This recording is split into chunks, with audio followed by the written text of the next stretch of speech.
So then I did this same kind of value exchange thing with Riverside. And if you haven't done it, I would invite you to do it, because it's actually really fun to look at what you get for your money.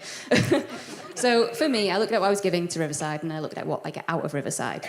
Now, I come here pretty much every single week. I get to see all you amazing people. There's free tea, there's free coffee, there's ongoing education. I get to listen to this and push my thoughts.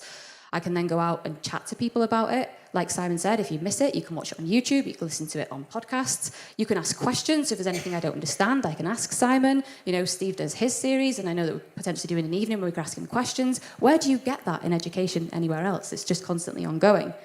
I get access to social events. So I was at Pride yesterday. We've got this, event coming on Friday.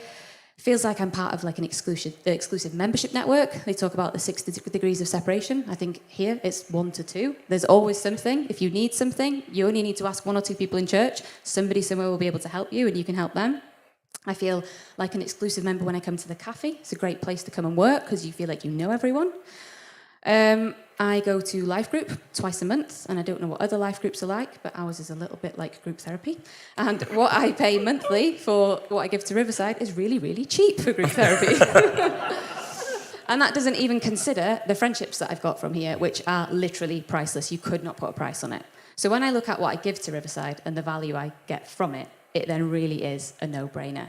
So when Simon was asking what wisdom or advice would I give, Simon said, this is why I've asked you to speak, because I always look at things a different way. So I wouldn't stand here and say to you, I think you should give, or I think you should give this amount. But what I would say to you is, if you are questioning how much to give or whether to give, I would look at how much value do you feel from Riverside. And if you feel the value, the giving is just a secondary thing. So for me, Riverside gives so much value to the community. And if you don't feel that, then I would be questioning, have you been into Grow Baby? Have you seen what they're doing? Have you spoken to Abby and seen what they're doing with the youth? Have you been to the youth hub?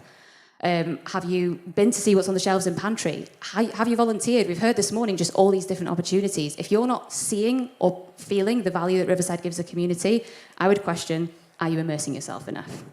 If you don't feel the value that Riverside brings to you personally, then I would question, what happens after the service? Do you run away?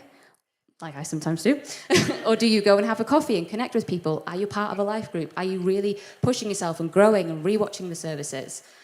So that's the question I would say, is if you're thinking about giving or how much to give, don't look at the value that side, but look at how much value you're getting out of Riverside. Because when you really do feel that value, then the giving becomes a secondary no-brainer.